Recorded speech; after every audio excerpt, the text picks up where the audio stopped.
Hello and welcome to Up the Villa podcast. So we're back again with another Transfer Watch episode. But before we kick in, again, we'll start this one off with Kit Watch. So I'm on the 2010-2011 home shirt. Nike, great shirt, brings back a lot of happy memories. The badge feels good. I love the little checkered claret and blue squares through the side as well. It's a nice detail.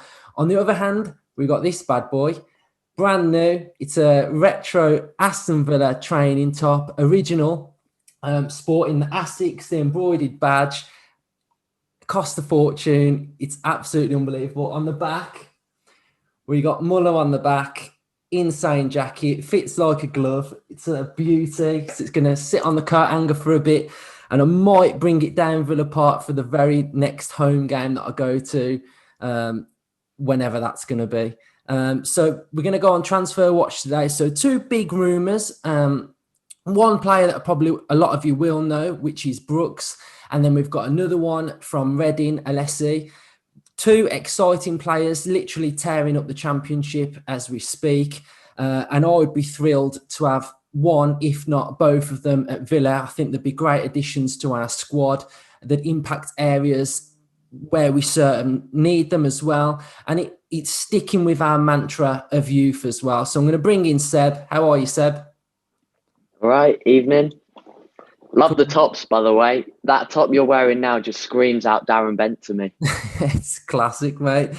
This next level, though. Next level, that is.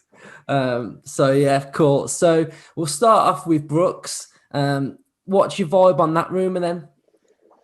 Yeah, I mean, he's 23. He's quite old. He's older than I expected him to be. It seems as though he's been on the scene for quite a while. He joined Bournemouth in 2018, obviously from Sheffield United for a fee of £10 million.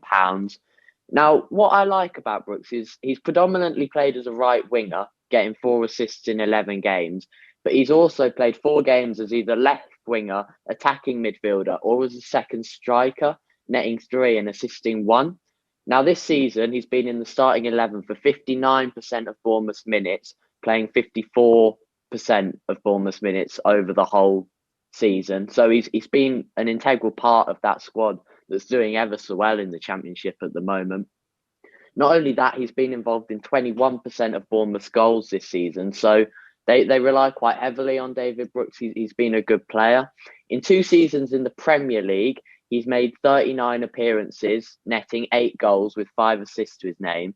However, the majority of those came on his debut season because he suffered a difficult year the season. Bournemouth went down. He only made 9 appearances, and that was due to an undergoing critical ankle surgery. So it seems as though he's nudged that off and he's refound his form this season, which is good. But I think if we were to make an offer or an approach for him, I wonder whether that would be on his mind at all. His agent is Unique Sports Management, who also cover the likes of Aaron Wan-Bissaka, Reece James, Dwight McNeil, another quality player, all young players with massive, massive potential. You know, some of these players have the potential to go right to the very top. The only worry is for me is that Bournemouth would probably demand a really high fee.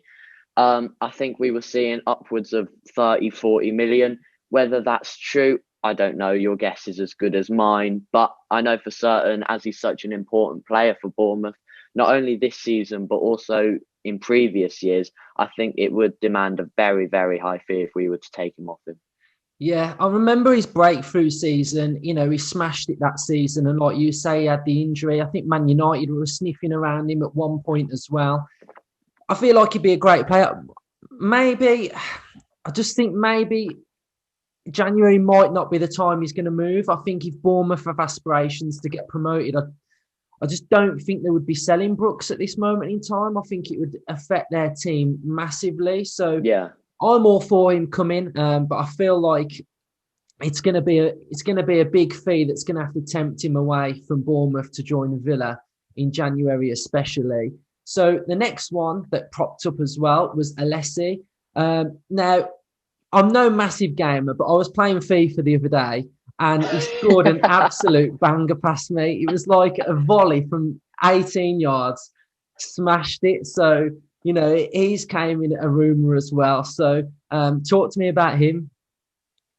Well, hopefully your FIFA is anything to go by. Then he can be a brilliant player. He already is. He's only 19, which is really good. Left-footed French attacking midfielder.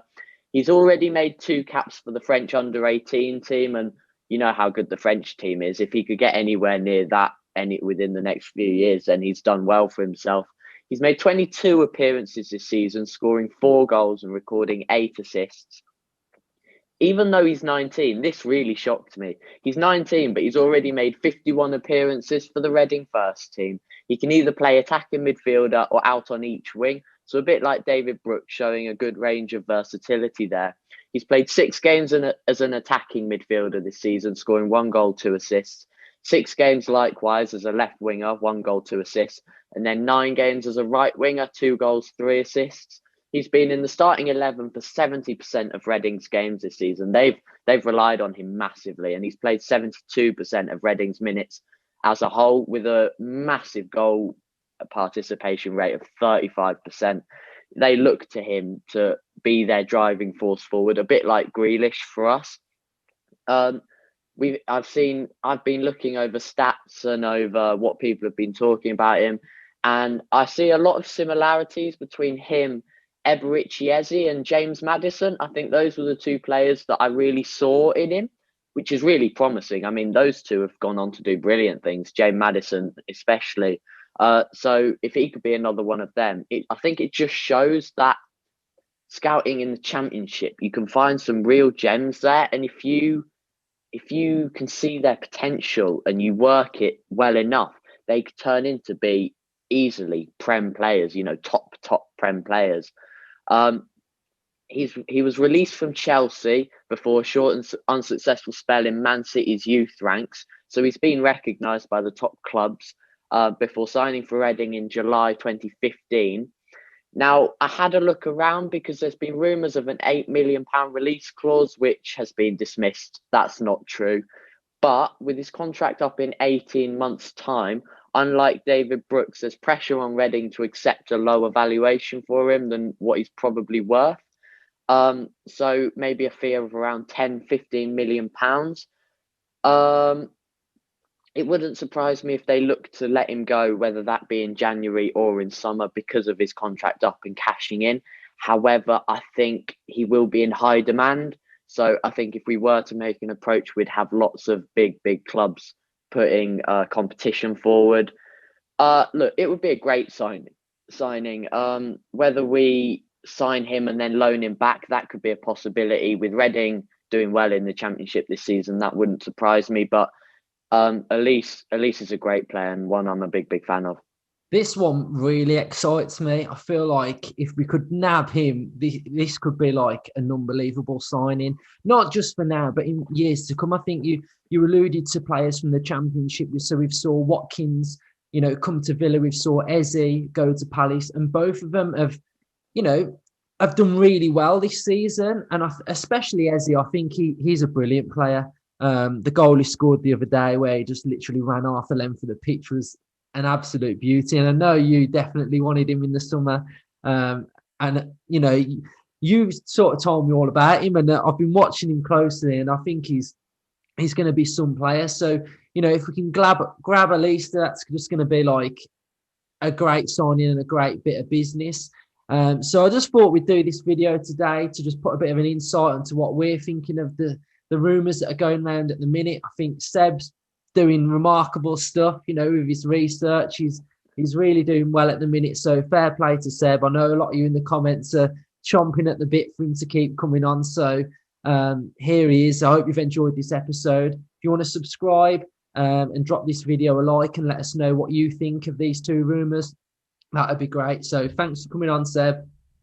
No, much appreciated, and thanks for all the words of advice down in the comments below. Cheers. Up the Villa. Up the Villa.